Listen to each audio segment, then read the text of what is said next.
ഈ പറഞ്ഞതുപോലെ തന്നെ മലയാളി പ്രേക്ഷകരുടെ ഒക്കെ ഒരു ഭയങ്കര എന്താ പറയാ പെൺകുട്ടികളുടെ ഒരു ക്രഷും കൂടിയാണ് അല്ലേ?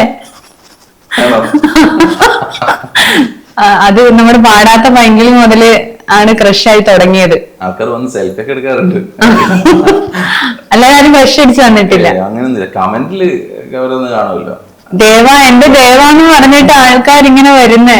ആ ദേവ, എന്നെ കുറെ ആള് ദേവ എന്നൊക്കെ വിളിക്കാറ്. ഇപ്പോഴും ഇടക്ക്. ഇപ്പം കുറഞ്ഞു വന്ന് 2019 മുതൽ ഇങ്ങോട്ട് എഫക്ട് കുറഞ്ഞു വരുമല്ലോ. അതെ അതെ.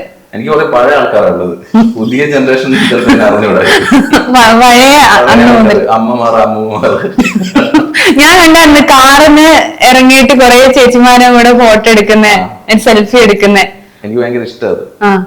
ഒരുപാട് ആഗ്രഹിച്ചില്ല ആരെങ്കിലും വന്ന് സെൽഫി എടുക്കണം. ആഗ്രഹിച്ച ലൈഫാണ് ഇപ്പൊ ജീവിക്കുന്നത്. അതെല്ലാം എൻജോയ് ചെയ്ത് ജീവിക്കുന്നത്.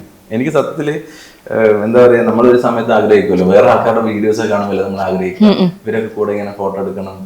അപ്പൊ അത് നമ്മുടെ ലൈഫിലേക്ക് വരുമ്പോൾ അത് മാക്സിമം ഞാൻ എനിക്ക് തോന്നുന്നു എന്റെ ലൈഫിൽ കാണാതെ മിസ്സായി പോകുന്നല്ലാതെ എന്റെ കണ്ണിൽ വന്നിട്ടുണ്ടെങ്കിൽ ഞാൻ അങ്ങോട്ട് പോയി അവരെ മനസ്സ് വായിച്ചത്. താല്പര്യം ഉണ്ടെങ്കിൽ ഒരു മൊബൈലൊക്കെ വരുമ്പോൾ ഞാൻ ഫോട്ടോ എടുക്കണം. ഒരു നോട്ടം കണ്ടാൽ മനസ്സിലാവും. ഞാൻ അങ്ങനെ ആഗ്രഹിച്ചിട്ടുണ്ടായിരുന്നു. അത് തന്നെ ഇപ്പം ഭയങ്കര ഹാപ്പിയാണ്.